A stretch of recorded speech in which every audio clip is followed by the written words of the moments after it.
Kita lanjut ke pendalaman Alkitab. Nggak apa-apa sekalian makan, nggak apa-apa ya Bapak Ibu ya, makan aja lanjut.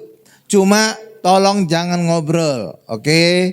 Ya please ya, kalau ngobrol nanti saya ingatin ya. Haleluya. Tadi mana Ibu Lydia mana tadi? Oh belum, oh ngantar, iya oke. Iya. Haleluya. Saya sapa dulu Bapak Ibu semua. Shalom Bapak Ibu. Ya shalom aja ucapin. Gak usah ngangkat tangan. Tangannya belepetan makanan. Ya hari ini adalah pendalaman Alkitab. Ibu Odi mana? Ibu Odi. Ibu. Ya soalnya ayat-ayat akan segera ditampilkan juga. Hari ini pendalaman Alkitab yang ke-11. Judulnya adalah Bait Allah sama dengan orang Kristen atau orang Kristen sama dengan bait Allah. Apa judulnya Bapak Ibu? Orang Kristen sama dengan bait Allah. Nah karena itulah kalau kita ingin mengenal orang Kristen, pelajarilah bait Allah. Gampang kan? Jadi kalau kita ingin mengenal orang Kristen, pelajarilah bait Allah. Kenapa? Orang Kristen itu sama dengan bait Allah. Ayatnya di mana Pak? Coba kita buka 1 Korintus 3 ayat 16. 1 Korintus 3 ayat 16. Haleluya.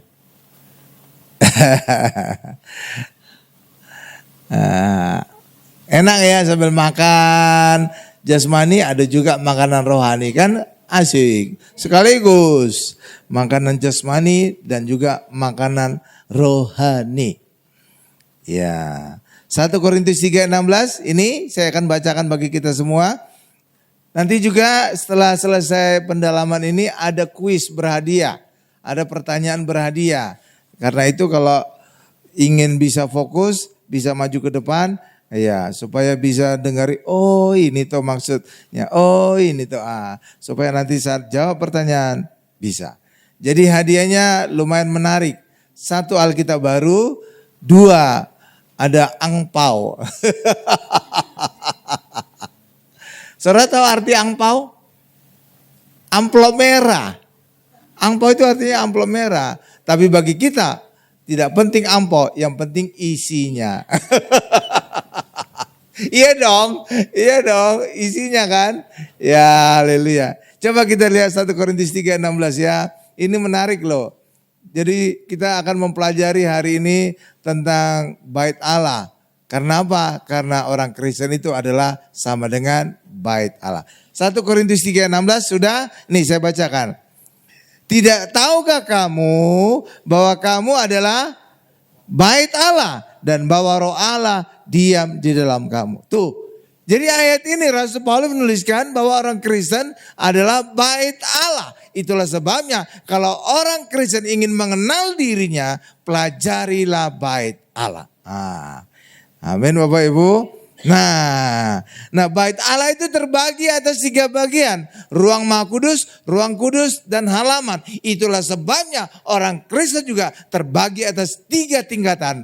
Kristen ruang Maha Kudus, Kristen ruang kudus dan Kristen halaman. Wah kan luar biasa ya. Iya, jadi orang Kristen itu ada level-levelnya.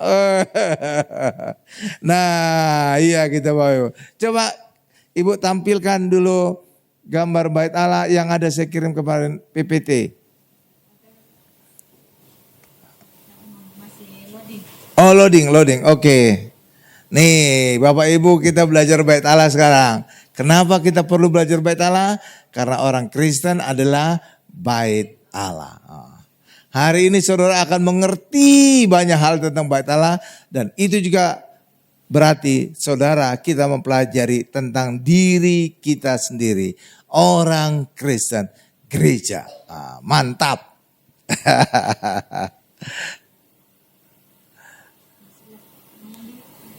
Ngomong dulu. Oh iya, oke.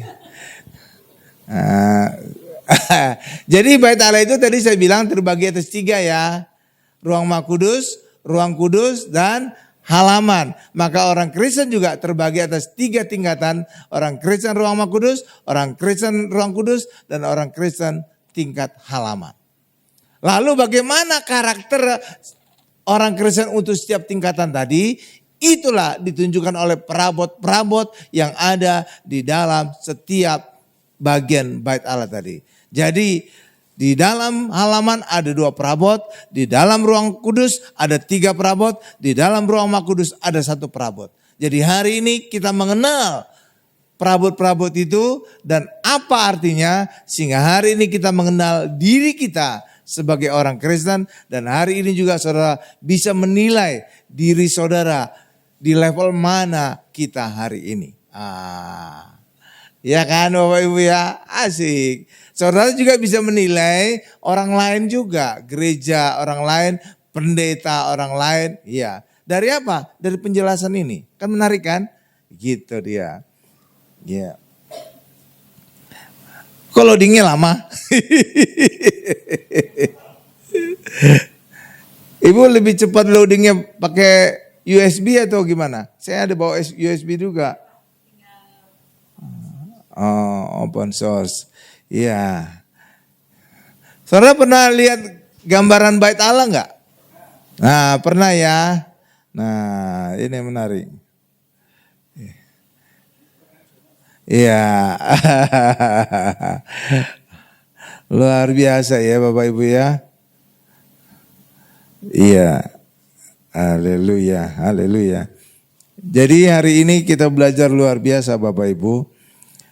Kalau Bapak Ibu ingin pendalaman Alkitab yang sebelum-sebelumnya, tinggal masuk aja ke channel YouTube ya, Gereja Mount Hermon ya, Gereja Spasi Hermon ya.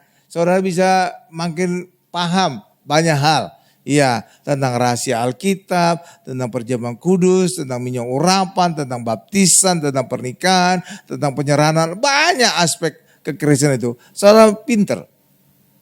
Dan kalau saudara memahami semua pendalaman itu, saya yakin saudara bisa lebih dari banyak pendeta. Iya benar Bapak Ibu, benar.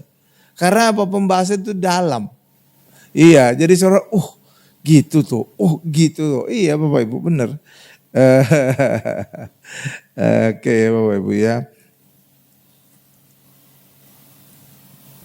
Nah ini dia, akhirnya muncul juga. Coba Bu, judulnya dulu. Nah, judulnya apa Bapak Ibu?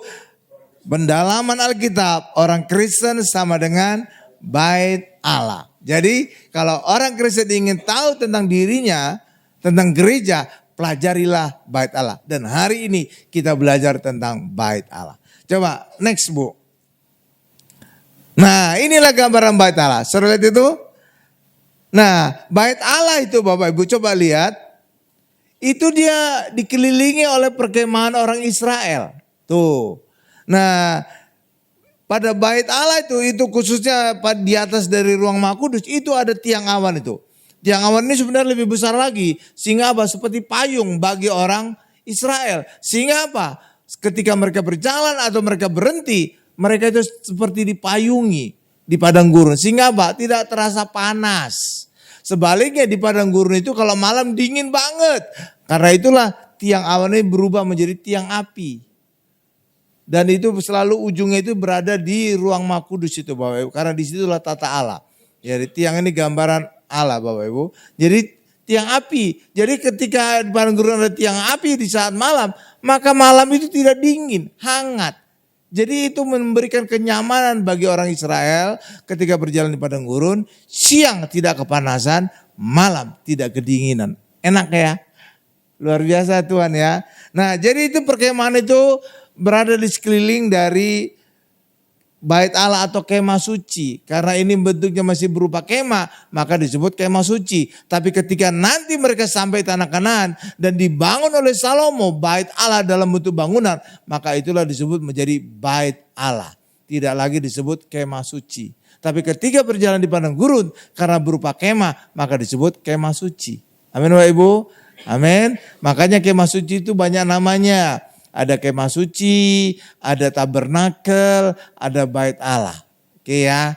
Nah, saudara lihat pada Perkemahan yang paling dekat dengan bait Allah itulah perkemahan suku Lewi. Jadi suku Lewi itu seperti bemper dari orang Israel supaya apa? Supaya murka Allah tidak menerpa mereka sehingga suku Lewi berkemah di paling dekat dari bait Allah. Dan ini ada tulisannya Musa, itulah kemahnya Musa. Itu ada anak-anaknya Musa. Cuma nggak ada namanya pendeta Hari. Oh nggak ada ya. Jadi gitu ya Bapak Ibu ya. Ya gitu. Jadi inilah tampilan kemah suci. Ya menarik ya. Nah kemah suci itu saudara lihat itu yang ada tiang awan itu di situ ada kayak tenda ya. Tenda itulah namanya ruang kudus dan ruang maha kudus. Jadi ruang kudus dan ruang maha kudus itu ada tendanya. Itulah sebabnya itu menjadi gambaran kalau orang Kristen ruang kudus dan ruang maha kudus proteksi Allah besar atas hidup kita. Sedangkan kalau level kita Kristen halaman di luar itu terbuka. Jadi bisa kena panas, bisa kena hujan. Bahkan di halaman bait Allah itu ada gambar api ya. Itu namanya mesbah korban bakaran. Nah disitulah dibakar hewan-hewan, dipotong hewan-hewan. Artinya apa? Di situ kotor dan berisik. Karena kalau hewan dipotong pasti ngeok-ngeok gitu Bapak Ibu. Nguik-nguik gitu kan. Kan berisik kan. Juga dia buang kotoran kan. Jadi bau di situ. Jadi makanya kalau orang Kristen tingkat halaman, hidupnya itu penuh dengan perjuangan. Gitu. Banyak tantangannya. Kenapa? Ya seperti gambaran bait Allah juga. Bait Allah bagian halaman itu bau, kotor, berisik, dan kena panas, kena hujan. Ya kan? Tapi kalau level ruang kudus, ruang maha kudus, ada tendanya, ada perlindungannya. Jadi perlindungan Allah bagi kita itu bagus. Oke Bapak Ibu ya. Itulah sekitaran sekelebat tentang bait Allah. Haleluya. Jadi kita akan membahas sekarang tentang bait Allah ini ya. Saya mulai dari halaman. Di halaman itu perabotnya itu ada 2. Saudara lihat ini gambarannya ada 2. Satu yang ada gaya api ini Bapak Ibu, inilah mesbah korban bakaran. Lalu di dekatnya lagi itu ada kayak kolam, ada penampungan air, itulah namanya kolam pembasuhan. Jadi itu gunanya untuk apa? Imam-imam sebelum masuk ke ruang kudus atau ruang maha kudus, cuci dulu di sini, cuci badan, bersih-bersih, telinga, hidung. Rupanya tetangga sebelah ngikutin. ya kan, cuci. Kalau orang Kristen enggak kan? Dari pasar langsung masuk gereja biasa. Kalau mereka kan cuci kan. Nah itu ngikuti orang Israel. Jadi sebelum masuk ke ruang kudus dan ruang maha kudus, mereka cuci imamnya. Gitu. Makanya ada kolam pembasuhan. Nah amin Bapak Ibu. Nah itu semua punya arti. Ini saya jelaskan arti masing-masingnya. Ya, mesbah korban bakaran punya arti orang Kristen harus membakar kedagingan dan sifat duniawinya. Itulah disebut pertobatan. Jadi pertama kali orang masuk hadirat Allah atau masuk bait Allah, maka harus orang Kristen, umat Tuhan bertobat terlebih dahulu. Itulah gambarannya orang Kristen harus bertobat dulu. Oke Bapak Ibu ya, membakar, itulah mesbah korban bakaran, membakar duniawi, membakar kedagingannya, membakar banyak hal-hal yang tidak berkenan di hadapan Allah. Amin. Tuh arti mesbah korban bakaran.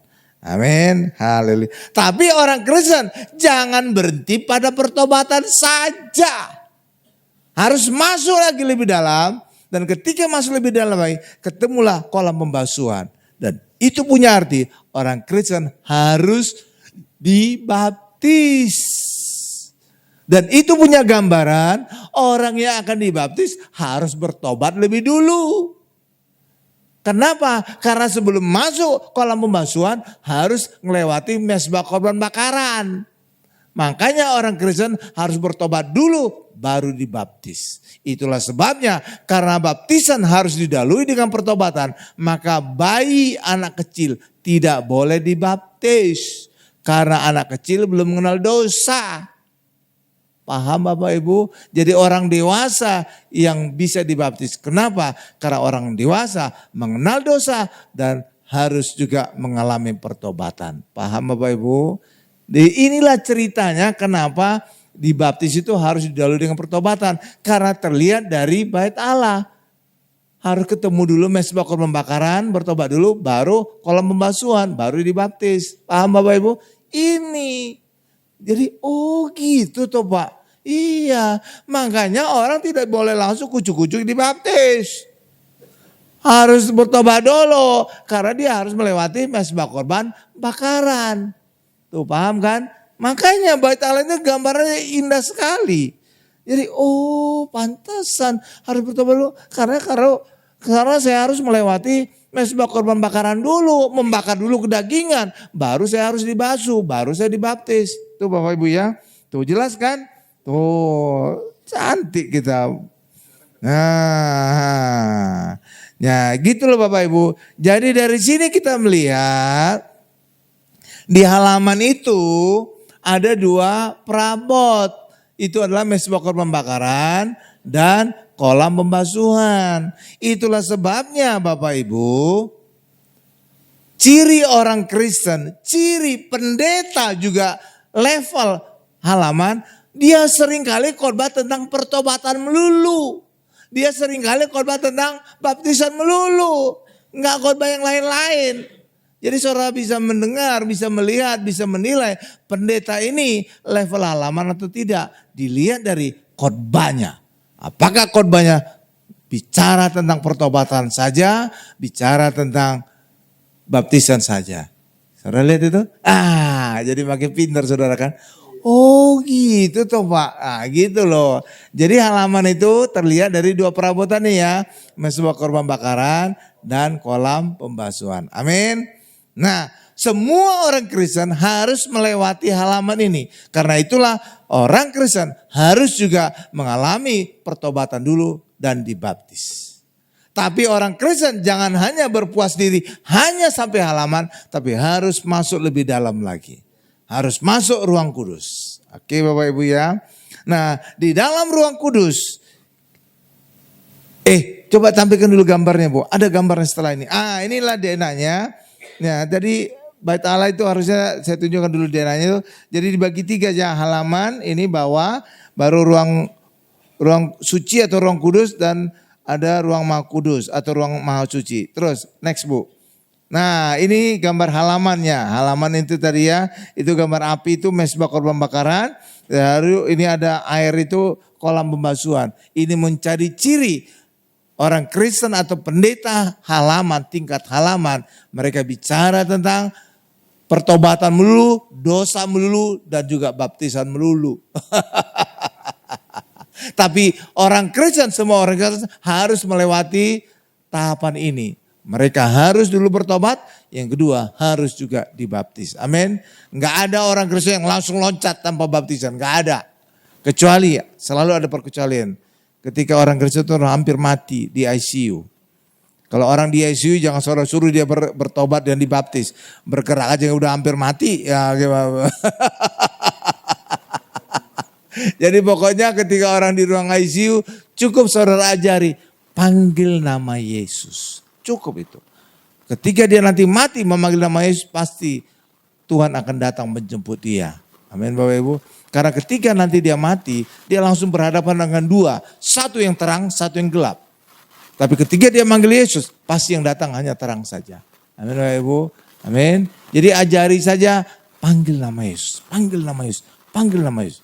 Jangan suruh lagi bertobat, dibaptis. Enggak ada lagi cerita itu boro-boro. Udah nampak saja Senin Kemis ngos. Ya, jadi selalu ada perkecualian ya. Ya, tapi kalau secara normal orang itu harus melewati halaman ini, bertobat dan dibaptis. Amin Bapak Ibu. Oke, sekarang kita masuk ke ini yang ada tenda ini. Ini ada 2 ruang kudus dan ruang maha kudus. Coba kita masuk. Ayo masuk, permisi. Permisi. Ayo masuk. Ayo next Bu. Nah, oh ini mesbah korban bakaran. Tadi lebih detailnya tuh kan cakep ya. Saya buat cakep ini.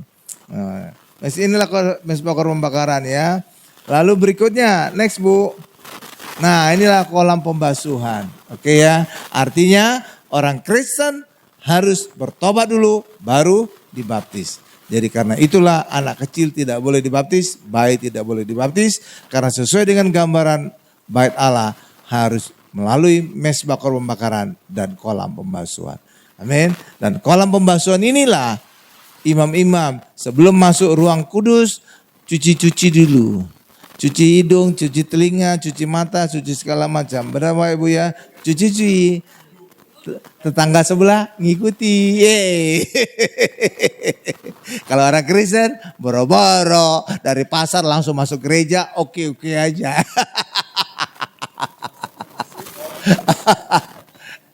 Ya, kenapa? Karena orang Kristen tidak lagi melihat fisik, tapi hati kita. Amin Bapak Ibu ya. Ya, next Bu. Nah inilah ruang kudus. Jadi kalau kita tadi masuk ke yang tenda tadi, maka pertama kali kita ketemu adalah ruang kudus. Inilah dia gambarannya kira-kira. Kira-kira. Kenapa kira-kira Pak? Lah ini kan udah 2000 tahun lalu. Saya aja belum lahir. Ada yang sudah lahir 2000 tahun yang lalu. Kali aja ada immortal gitu kayak orang film-film itu ya itu loh Bapak Ibu yang dipenggal kepalanya baru mati beneran gitu Bapak Ibu yang di Inggris ya, Irlandia gitu atau apa. Inilah ruang Maha Kudus. Sampai ruang Maha Kudus ini ada berapa perabotan yang saudara lihat di dalam ini? 3. 1 menorah yang kiri, 2 meja sajian ya Bapak Ibu. Lalu yang ketiga adalah mesbah dupa, ada 3 ya. 1 menorah, 7 kaki dian. Yang kedua adalah meja roti sajian yang kanan, yang tengah adalah mesbah dupa. Jadi inilah ciri dari orang Kristen kudus. Kita pelajari satu-satu perabotannya. Kenapa? Karena perabotan ini menggambarkan sifat dari orang Kristen level ruang kudus. Ya masuk Bu. Satu nextnya. Nah kita lihat. Nah ini dia menorah. Menorah. Saudara perlu tahu. Kalau negara Indonesia lambangnya apa? Burung Garuda, ya, burung Garuda ya. Kalau Israel, lambangnya adalah menorah. Nah, jadi ini simbol negara Israel, menorah ya. Makanya di depan parlemen Israel yang disebut Knesset, nggak tahu saya sebutannya, tulisannya Knesset gitu. Jangan saudara, Pak sebutannya gini Pak, ya nggak tahu lah saya. Pokoknya tulisannya Knesset. Knesset itu kayak DPR-nya kita lah gitu. Itu DPR-nya orang Israel ya. Di depan kantor Knesset itu gambarnya ada kayak gini. Ya, oke ya, ada menorah ya. Menorah. Ya. Nah, ruang kudus ini menorah. Kalau saudara perhatikan menorah ini, menorah. Nah, di depan di meja saya ini juga ada menorah. Jadi menorah ini modelnya macam-macam. Ada kayak gitu, ada juga kayak gini ya. Nah, ini rata atasnya. Kalau itu kan atasnya nggak rata ya, tapi tetap 7 kaki dian. Ya, oke. Jadi ujungnya ini nanti, waduh.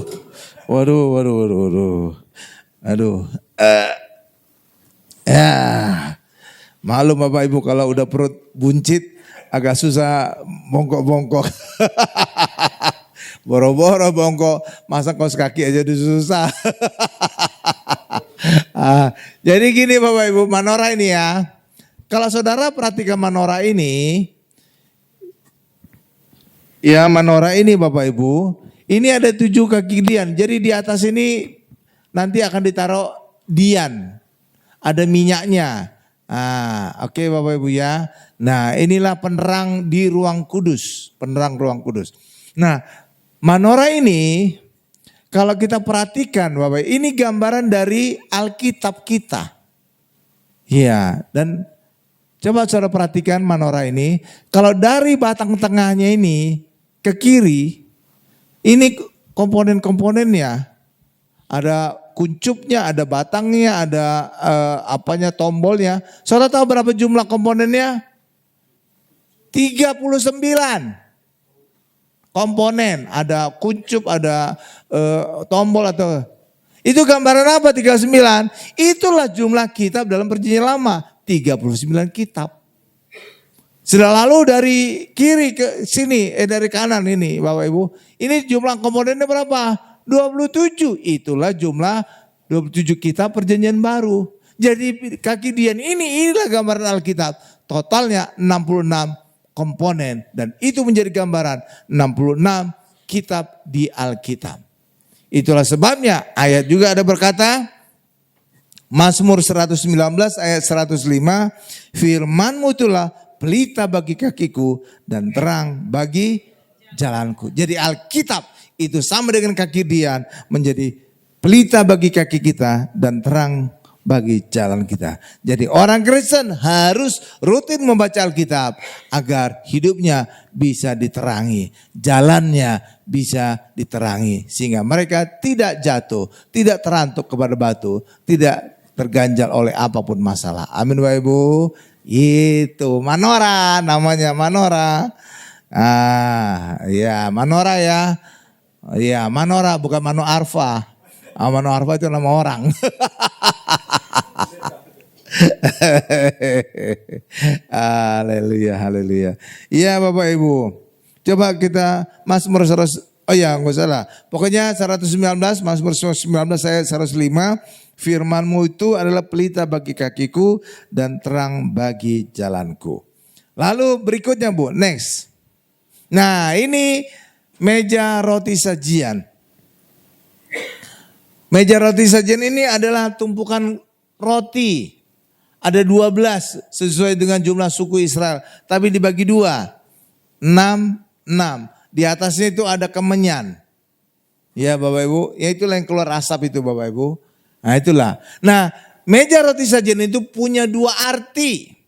Satu itulah gambaran perjamuan kudus. Meja roti sajian. Yang kedua itulah gambaran orang Kristen. Persekutuan orang Kristen.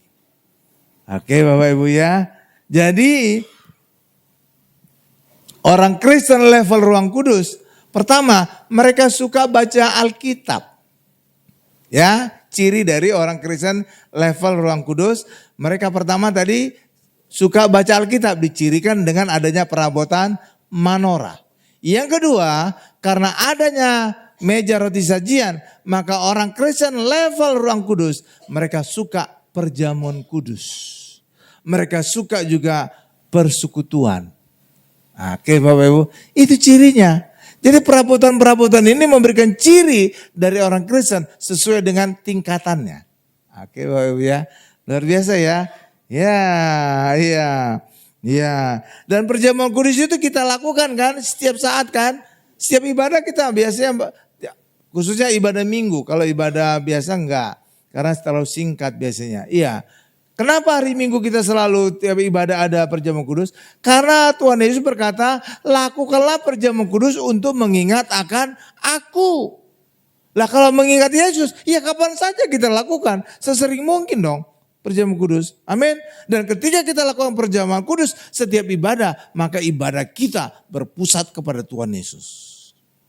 Dan ketika ibadah kita berpusat pada Tuhan Yesus, satu, berkatnya lah pelayanan kita, ibadah kita banyak mujizat. Itu dikatakan di dalam Markus 16 ayat 20. Tuhan bekerja dan Tuhan meneguhkan firman itu dengan tanda-tanda. Yang kedua, banyak singkapan. Pendeta itu banyak singkapan dalam khotbahnya.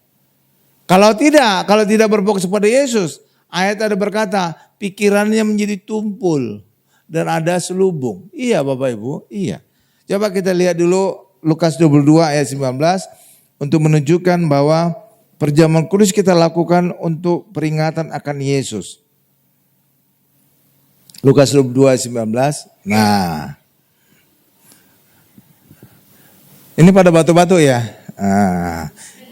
Gini, kalau batu-batu itu nanti minum air hangat putih dicampur satu pot minyak urapan, udah beres itu. Ya Bapak Ibu ya, nanti ya habis ibadah ya, atau sekarang juga nggak apa-apa. Ya air hangat ya, itu ada air hangat di belakang. Ya campur satu pot minyak urapan, udah mantap itu. Kalau saya, walaupun saya sarankan orang gitu, saya nggak terlalu nyaman. Ya minyak urapan itu di leher saya itu agak geli-geli gitu. Tapi sebenarnya itu bagus. Kalau nggak percaya suruh cobain lah. Kalau batu-batu berkepanjangan gitu, air hangat putih, masukin satu pot minyak urapan, udah mantap itu. Ya, coba sekarang tadi Lukas 22 ayat 19 Bu. Oh udah ya. Nih saya baca ya. Lalu siapa nih Yesus mengambil roti, mengucap syukur, memecah-mecahkannya dan memberikannya kepada mereka, katanya, inilah tubuhku yang diserahkan bagi kamu, perbuatlah ini menjadi peringatan akan aku. Jadi perbuatlah perjamuan kudus untuk peringatan akan Yesus. Pasti. Kenapa saat perjamuan kudus kita mengingat Yesus? Lah iyalah, itu kan kita makan tubuh Yesus terpecah. Kita kan minum darah Yesus yang tercurah. Benar Bapak Ibu? Iyalah. Sama seperti saudara juga makan babi hong, pasti ingat babi. Nggak mungkin ingat kuda, nggak mungkin kan? Nggak mungkin kan? Nah, sama ini. Demikian juga saat perjamuan kudus pasti kita ingat Yesus karena kita makan tubuh Yesus terpecah, kita minum darah Yesus yang tercurah. Amin. Tuh, haleluya. Jadi gitu Bapak Ibu ya. Jadi perjamuan kudus itu penting. Karena apa? Untuk mengingat Yesus. Demikian juga orang Kristen itu bersekutu.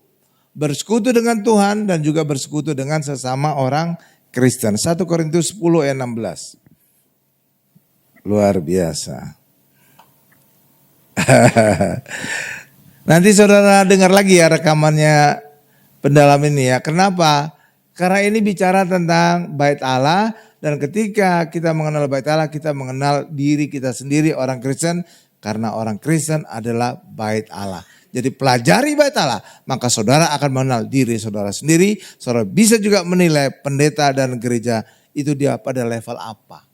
Sesuai dengan bait Allah. Oke, nih saya bacakan 1 Korintus 10 ayat 16. Bukankah cara mengucap syukur yang atasnya kita ucapkan syukur adalah persekutuan dengan darah Kristus? Bukankah roti yang kita pecah-pecahkan adalah persekutuan dengan tubuh Kristus? Jadi saat perjamuan kudus kita menyatu dengan Yesus dan juga kita menyatu dengan sesama orang Kristen.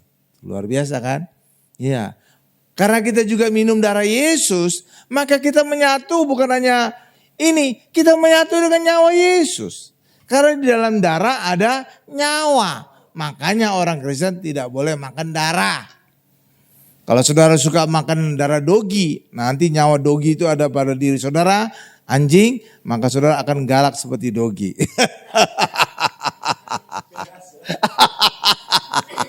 Lah iya, karena di dalam darah ada nyawa. Iya itu bukan, benar Bapak Ibu. Dan sama juga dengan perjamuan kudus, karena kita minum darah Yesus saat perjamuan kudus, maka nyawa Yesus kita terima. Makanya dikatakan di dalam Yohanes 6, hidup kita beroleh hidup yang kekal. Itu hidupnya Allah. Karena kita minum darahnya Yesus. Amin Bapak Ibu. Iya. Kalau hidup manusia kita bio. Hidup terbatas. Oke Bapak Ibu ya. Iya. Haleluya. Luar biasa. Ya.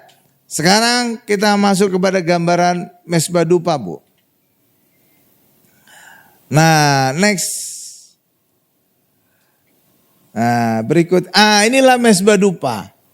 Inilah benda atau perabot ketiga di ruang kudus. Mesbah dupa. Ini punya arti apa mesbah dupa? Ini artinya doa dan pujian penyembahan. Jadi orang Kristen level ruang kudus, kita suka baca firman. Yang kedua kita suka perjamuan kudus. Yang ketiga kita suka berdoa dan pujian dan penyembahan. Tuh. Jadi ada kelihatan levelnya. Oke Bapak Ibu ya. Makanya pendeta juga yang suka pujian penyembahan itu, dia mungkin levelnya Roh Kudus. Karena suka nyanyi-nyanyi, dia menyembah, memuji Tuhan. Amin. Tapi juga ada ciri Roh Kudus itu apa? Roh Kudus itu seperti kalau kita halaman, Kristen halaman Bapak Ibu, itu banyakkan orang Kristen itu masih mengandalkan perbuatannya. Karena apa? Di halaman itu kita bicara tentang pertobatan. Kita bicara dengan membakar kedagingan kita. Jadi masih kita yang banyak berperan. Iya, baru dibaptis. Nah, gitu Bapak Ibu. Jadi level halaman itu bicara banyak tentang dirinya. Pertobatannya, dosanya, kedagingannya, demikian. Tapi ketika orang Kristen sudah masuk Ruang Kudus, hidupnya sudah berubah. Dia banyak firman, dia banyak pujian dan penyembahan, dia banyak perjamuan kudus. Gitu loh Bapak Ibu. Jadi kelihatan perbedaannya. Jadi saudara bisa menilai diri saudara dan juga orang lain. Oh itu gereja itu kayaknya level Ruang Kudus. Oh gereja itu kayaknya level halaman. Iya, iya Bapak Ibu. Jadi ketika saudara lihat gereja jarang perjamuan kudus, itu pasti level halaman ini. Iya, saudara bisa menilai langsung. Iya, tapi ketika ada gereja yang rajin perjamuan kudus, ini dia level Ruang Kudus. Dia juga suka memuji Tuhan. Dia juga suka membaca Alkitab. Itu dia level Ruang Kudus. Ya, amin Bapak Ibu. Iya, langsung tahu saudara. Saudara juga bisa menilai diri saudara sendiri. Itu kan enak kan? Nah, tapi juga saudara jangan hanya berhenti di level Ruang Kudus. Jangan juga hanya berhenti pada level halaman. Walaupun kedua level ini harus setiap orang Kristen lewati. Tapi jangan berhenti di situ. Harus terus naik tingkat. Seperti juga saudara. Ketika saudara SD, jangan hanya di SD aja. Harus naik ke SMP. SMP jangan SMP aja, harus naik ke SMA. Jangan SMA aja, naik perguruan tinggi. Perguruan tinggi juga jangan hanya S1 saja, S2. S2, S3 gitu Pak. Amin Bapak Ibu. Iya jadi selalu naik. Hal yang sama juga ada orang Kristen. Sesuai dengan gambaran ruang bait Allah ini, kita jangan hanya berpuas diri pada level halaman, harus naik ke Ruang Kudus. Naik Ruang Kudus, naik lagi Ruang Maha Kudus. Amin. Kenapa kita harus sampai Ruang Maha Kudus? Karena disitulah tata Allah. Jadi orang-orang Kristen harus sampai ke tata Allah. Amin. Iya. Oke. Nah inilah dia perabot terakhir dari Ruang Kudus. Next Bu, kita masuk ke Ruang Maha Kudus. Nah, inilah Ruang Maha Kudus. Di sini tidak ada penerang seperti menorah, tapi di sini terang kemuliaan Allah, Shekinah kemuliaan Allah. Amin Bapak Ibu. Dan di sini hanya satu perabot. Itulah tabut perjanjian. Amin Bapak Ibu. Tabut perjanjian. Lalu cirinya level Ruang Maha Kudus ini apa orang Kristen Ruang Maha Kudus? Cirinya adalah hanya berfokus kepada Tuhan Yesus saja. Hanya mengandalkan anugerah Yesus saja. Kan? Jadi berbeda ya. Kalau level orang Kristen Ruang Kudus itu masih ada bagiannya dia yang lakukan. Sama juga seperti imam di level Ruang Kudus, mereka masih menyiapkan minyak zaitun untuk jadi bahan bakarnya dari kaki dian itu. Mereka harus setiap hari harus ngisi lagi, sumbunya juga harus dibersihin gitu loh Bapak Ibu. Jadi masih ada peran manusia. Tapi kalau di Ruang Maha Kudus yang hanya ada tabut perjanjian, di sini tidak ada peran manusia. Di sini ini hanya Allah saja. Bahkan terangnya juga bukan lagi terang yang diurus oleh manusia, tapi ini terang kemuliaan Allah. Tuh lihat, luar biasa kan? Jadi saudara bisa menilai Bapak Ibu, gereja saudara atau saudara itu pendeta saudara, ini level Ruang Maha Kudus atau tidak. Kalau dia khotbah tentang Tuhan Yesus saja, berfokus kepada Allah saja, ini dia level Ruang Maha Kudus. Tapi kalau dia masih khotbah tentang kehidupan sehari-hari, apa yang haruslah orang Kristen lakukan, itu dia masih level Ruang Kudus. Atau mungkin juga level halaman. Tapi ketika pendeta saudara hanya khotbah tentang Allah saja, hanya khotbah tentang Tuhan Yesus saja, dia ada pada level ruang Maha Kudus. Jadi saudara juga bisa menilai Mount Hermon ini levelnya di mana. Karena khotbah kita, karena khotbah kita tentang hanya Allah saja, Tuhan Yesus saja, maka kita ya bisa dikatakan ada level ruang Maha Kudus. Iya, walaupun secara luasan halaman itu paling luas, sedangkan ruang Maha Kudus yang paling kecil, tapi disinilah hadirat Allah dan disinilah banyak kuasa mujizat terjadi. Makanya saudara bisa menilai suatu gereja itu levelnya di mana. Ketika level gereja itu halaman, pasti jarang ada mujizat. Tapi ketika level gereja itu ruang Maha Kudus, memang gereja itu tidak banyak, tapi di gereja itu banyak terjadi mujizat. Karena di situ ada hadirat Allah. Amin Bapak Ibu. Tuh. Jadi saudara bisa menilai. Jadi bukan apa kata orang, saudara bisa nilai sendiri. Gitu loh Bapak Ibu. Oke Bapak Ibu ya. Iya.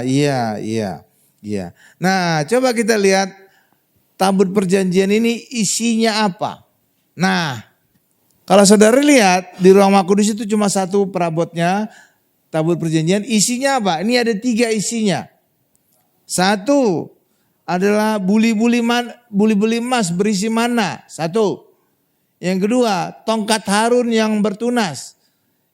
Bahkan berbuah badam. Apa sih buah badam? Saudara tahu buah badam? Itu kacang apa ya namanya itu ya?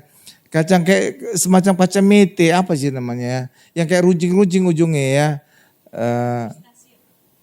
Sedikit lagi. Yang ada coklatnya juga, kadang-kadang ada coklat. Jadi kan kacang kan ada coklat Silver Queen, itu ada kacang mete. Selain almond. Nah, jadi buah badam itu sama dengan buah almond. Jadi kalau saudara nggak ngerti apa sih badam, ya itu buah almond, kacang almond. Gitu ya Bapak Ibu ya. Jadi tongkat Harun bertunas itu bertunas pohon badam. Ya, tanaman badam atau pohon almond. Ya, kayak di coklat itu kalau banyak almond kan, coklat almond kan. Ini dia. Lalu yang ketiga isinya adalah 2 loh batu berisi 10 perintah Tuhan. Jadi 3 benda ini ada di dalam kotak tabut. Kenapa 3 benda ini dimasukkan ke dalam kotak tabut? Karena ketiga benda ini gambaran dosa. Iya, 1. 2 loh batu itu gambaran dosa. Kenapa? Karena orang Israel melanggar hukum Tuhan. Dan hukum pertama yang mereka langgar adalah membuat patung lembu emas dan menyembah kepada patung itu. Oke, itu kan melanggar kan? Karena ada hukum pertama, jangan ada ilah lain di hadapan Allah. Benar? Dan itu dilanggar kan? Melanggar kan? Jadi ada pelanggaran hukum. Ya, jadi ada dosa. Itulah digambarkan oleh 2 loh batu. Lalu yang kedua, tongkat bertunas Harun. Gambaran dosa apa ini Pak? Inilah gambaran dosa orang Israel pernah memberontak terhadap imam pilihan Allah. Itulah sebabnya Allah kemudian menyatakan bahwa Harunlah imam pilihannya dengan menunjukkan tongkat Harun yang bertunas. Tetapi tongkat ini menjadi gambaran orang Israel pernah berdosa memberontak terhadap keimaman Harun. Amin. Lalu yang ketiga, buli-buli emas berisi mana? Ini gambaran dosa apa Pak? Inilah gambaran dosa menjelang orang Israel masuk tanah Kanaan.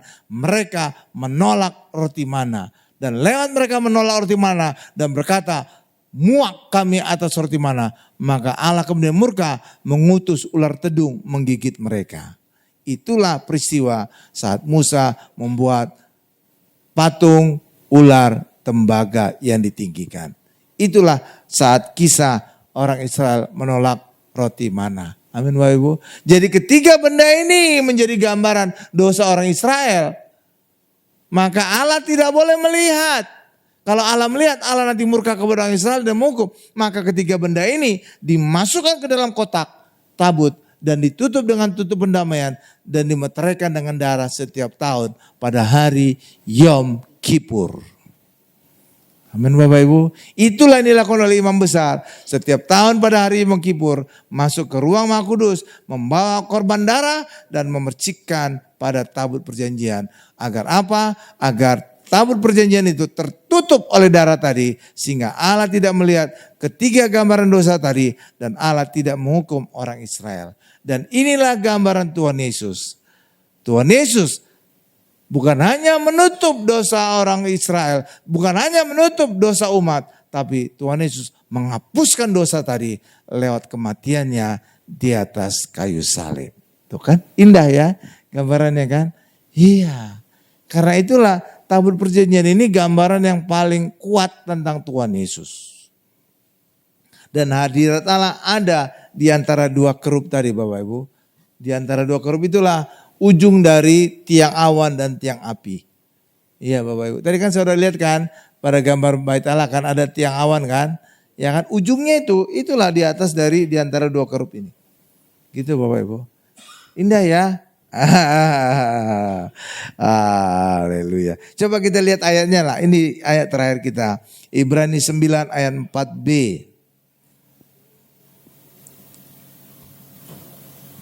Ibrani 9 ayat 4b. Setelah itu nanti saya tutup dengan kesimpulan. Ya. Nih saya bacakan ya. Saya baca dari awal aja lah. Di situ terdapat mezbah pembakaran ukupan dari emas dan tabut perjanjian yang seluruhnya disalut dengan emas. Di dalam tabut perjanjian itu tersimpan buli-buli emas berisi mana. Itulah tadi ada buli-buli emas berisi mana. Tongkat Harun yang pernah bertunas dan lolo batu yang bertuliskan perjanjian. Itulah yang tadi kita lihat gambarnya ya. Jadi ketiga benda tadi gambaran dosa, maka dimasukkan ke dalam tabut, ditutup dengan tutup pendamaian dan dimeteraikan dengan darah supaya Allah tidak melihat gambaran dosa pelanggaran orang Israel sehingga Allah tidak murka kepada bangsa Israel.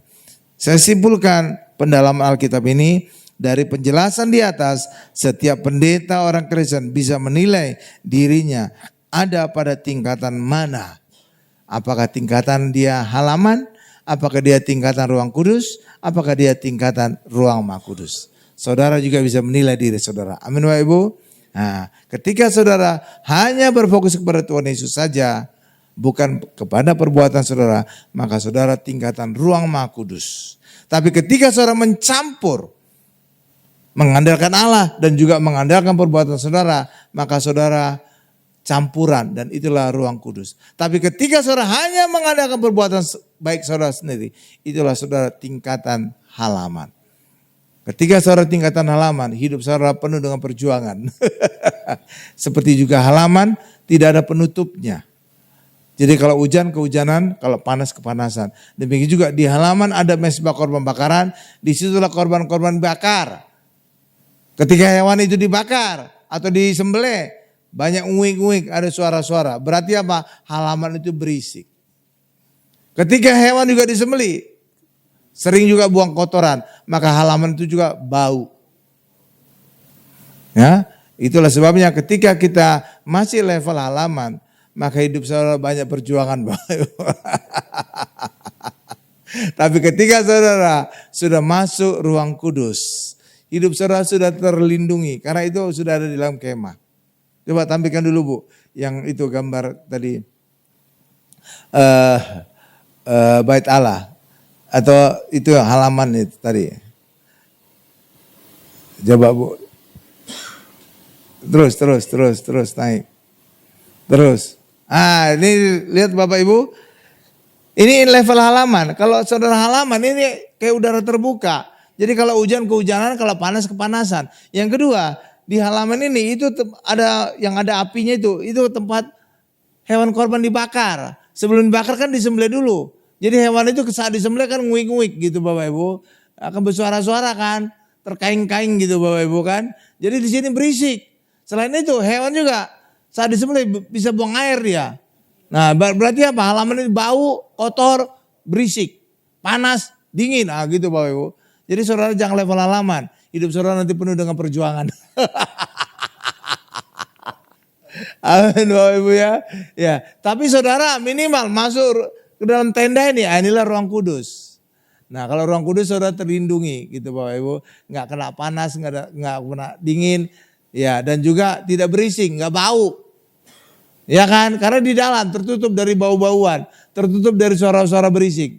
Jadi hidup saudara agak relatif nyaman. Nah gitu loh Bapak Ibu kan. Iya makanya orang Kristen harus jangan di halaman. Meningkat masuk ruang kudus. Lalu topnya lagi ruang Maha Kudus. Di situ bukan saja hidup saudara banyak perlindungan Tuhan. Hidup saudara juga mengalami banyak kuasa. Amin. Karena itulah bagi kita hari ini. Dari sini kita bisa belajar. Mari orang Kristen tingkatkan diri kita. Jangan berpuas diri hanya di halaman. Semua orang Kristen memang harus melewati halaman. Tapi jangan berhenti di halaman. Masuk ke ruang kudus. Dan juga jangan berpuas diri di ruang kudus. Masuk lagi ke ruang Maha Kudus. Amin. Amin. Dan cirinya adalah kalau orang Kristen halaman, cirinya mereka masih mengandalkan kekuatan mereka sendiri. Tidak mengandalkan kekuatan Tuhan. Yang kedua, ketika kita masuk menjadi ruang kudus, saudara masih setengah-setengah. Ada mengandalkan Tuhan, ada juga mengandalkan kebaikan saudara. Iya Bapak Ibu. Nah itulah yang sering dikatakan oleh banyak pendeta. Selamat karena anugerah. Untuk tetap selamat kita harus melakukan hukum Taurat. Jadi masih mengadakan perbuatan. Itulah level ruang kudus. Tapi ketika kita benar-benar berfokus kepada Allah dan Tuhan Yesus. Itulah level kita ruang Maha Kudus. Memang orang Kristen ruang Maha Kudus itu sedikit. Paling banyak adalah ruang halaman. Tapi saudara nggak perlu berkecil hati walaupun sedikit. Tapi orang Kristen ruang Maha Kudus itu penuh dengan kuasa. Hidupnya sangat diberkati. Amin Bapak Ibu. Karena itulah selalu berfokus kepada Tuhan Yesus dan Allah. Agar kita bisa menjadi orang Kristen level ruang Maha Kudus. Ketika kita ada di level ruang Maha Kudus. Hidup kita akan diberkati dan hidup kita banyak mujizat. Amin. Kita tundukkan kepala kita. Terima kasih Tuhan untuk firman-Mu hari ini. Hari ini kami diajar secara luar biasa tentang orang Kristen adalah bait Allah. Itulah sebabnya ketika orang Kristen ingin mengenal dirinya, pelajarilah bait Allah. Dan karakter orang Kristen terlihat dari perabot-perabot dari setiap tingkatan dari bait Allah. Terima kasih Tuhan untuk firman-Mu. Dalam nama Yesus kami berdoa dan mengucap syukur. Haleluya. Sama-sama kita berkata amin. Sekarang kita quiz time. Pertanyaan berhadiah. Siap? Nah ini ada hadiahnya ini Alkitab. Alkitab baru ya Bapak Ibu, masih ada plastiknya. Yang kedua, ada uang tunai 20 miliar.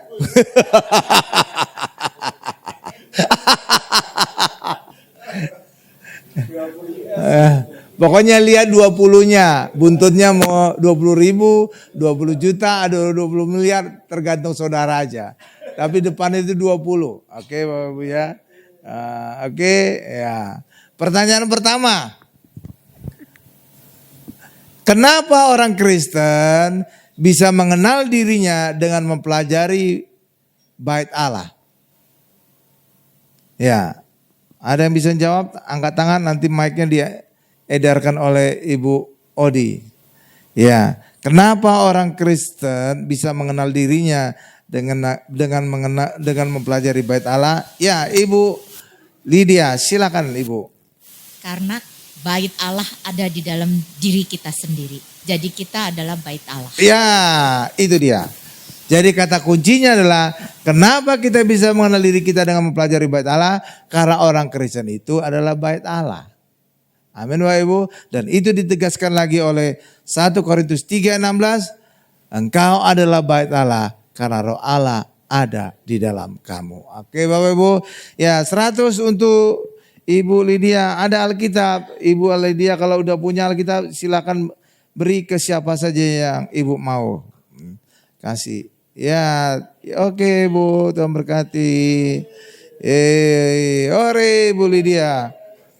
Hebat ini Ibu Lydia. Padahal tadi Ibu Lydia lagi keluar loh. bisa tahu jawabannya. Ah, luar biasa. Iya. Jangan mau kalah yang lain. Ini ada 2 hadiah lagi 20 miliar. Nah.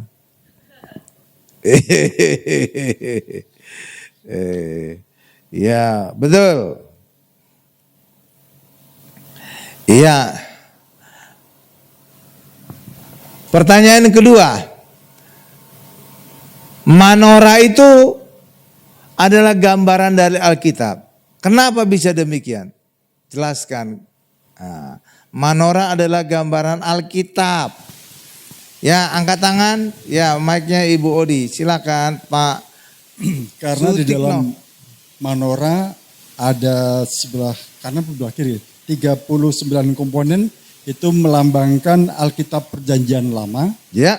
Yang sebelahnya 27 komponen melambangkan Kitab Perjanjian Baru. Di total adalah ada 66 kitab suci. Ya. Sedikit lagi Pak, bisa lengkapi lagi?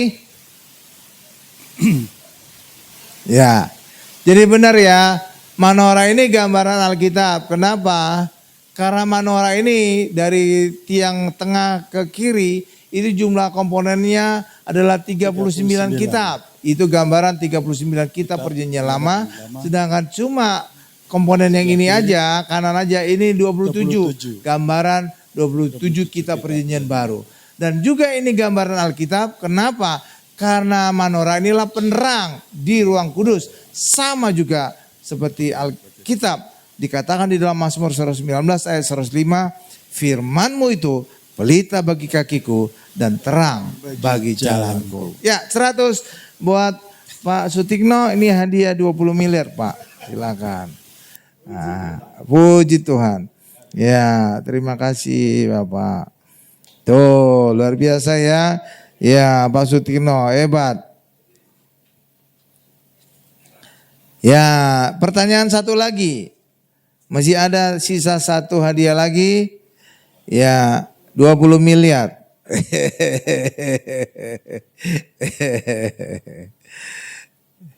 Ya, di dalam tabut itu ada 3 jenis benda. Gambaran dosa. Ya, makanya 3 benda tadi dimasukkan ke dalam kotak tabut dan ditutup dengan tutup pendamaian dan dimeteraikan oleh darah setiap tahun pada hari Yom Kippur. Gambaran apa ketiga jenis benda tadi? Dosa apa? Silakan siapa yang bisa menjawab. Ada 20 miliar ini hadiah. Nah, Jacqueline Selose mau jawab? Oh enggak. Jacqueline Fonda. Ya. Siapa? Ada 3 jenis benda di dalam tabut perjanjian. Itu gambaran 3 jenis dosa. Katakan ketiga jenis dosa itu, ya. Pak siapa namanya Pak? Pak Yandi Saragi. Yandi Wijaya. Ya, Yandi Wijaya. Ya, silakan Pak. Suaranya putus-putus Bu Odi kayaknya. Itu apa? Tabut perjanjian. Isinya Ada 3 jenis ada benda. 3. Ya, yang pertama buli-buli emas yaitu mana. Ya, betul. Yang kedua yaitu tongkat Harun bertunas. Ya, betul. Berbuah badam. Berupa buah badam. Ya, ketiga. Berbuah badam. Ya, yang betul. ketiga yaitu apa ya tadi? 2 loh batu. Ya 2 loh batu hukum Taurat. Ya, betul. Iya, udah. Ya, jelaskan Pak. Itu gambaran dosa apa? Gambaran dosa manusia Ya. yang melanggar perintah Tuhan. Yang pertama, bangsa Israel selalu menolak mana karena dia tidak menerima. Jadi bersungut-sungut mana lagi gitu. Jadi makanannya mau yang ini bosan gitu. Jadi Tuhan tidak suka. Ya udah saya lengkapi deh. Ya. Ada 3 jenis benda di dalam tabut. Ini menjadi gambaran dosa. Pertama adalah buli-buli emas berisi mana. Yang kedua tongkat bertunas Harun. Yang ketiga 2 loh batu. Buli-buli emas berisi mana itu gambaran penolakan orang Israel terhadap roti mana. Dan lewat penolakan itulah Allah menghukum mereka dengan mendatangkan ular tedung. Yang kedua, Tongkat bertunas Harun, ini gambaran dosa. Dosa penolakan bangsa Israel terhadap imam pilihan Allah, Imam Harun. Yang ketiga, 2 loh batu. Ini adalah 10 hukum Taurat. Dan ini dilanggar orang Israel. Terutama ketika mereka membuat patung lembu emas. Jadi 3 ya gambaran dosa ya. Itulah sebabnya gambaran dosa ini dimasukkan ke dalam tabut. Ditutup dengan tutup pendamaian. Dimeteraikan dengan darah. Agar Allah tidak melihat. Dan Allah tidak murka kepada orang Israel. Amin. Ya tetap Pak Yandi. Ya 20 miliar. Iya. Ya, jadi minggu depan ada lagi ya. Ya, datang lagi ya. Tuhan berkati Pak Yandi. Ya. Apa topiknya Bu minggu depan? Kamis depan. Tanda-tanda orang Kristen, ya. Tanda-tanda orang Kristen itu diambil dari kitab Markus 16. Jadi saudara bisa tahu tanda-tanda saudara itu apa. Dan itulah tanda-tanda mujizat. Jadi mujizat orang Kristen tidak perlu cari. Karena apa? Karena pada diri orang Kristen yang percaya kepada Yesus telah melekat tanda mujizat itu. Amin. Hari Kamis depan kita pelajari. Mari datang lagi, ajak teman-teman. Jangan tunjukkan saudara jomblo. Kita datang sama-sama ya. Ya kalau saudara juga ingin mempelajari pendalaman yang lain. Tinggal masuk saja di channel YouTube Gereja Spasi Hermon. Amin. Kita tundukkan kepala kita.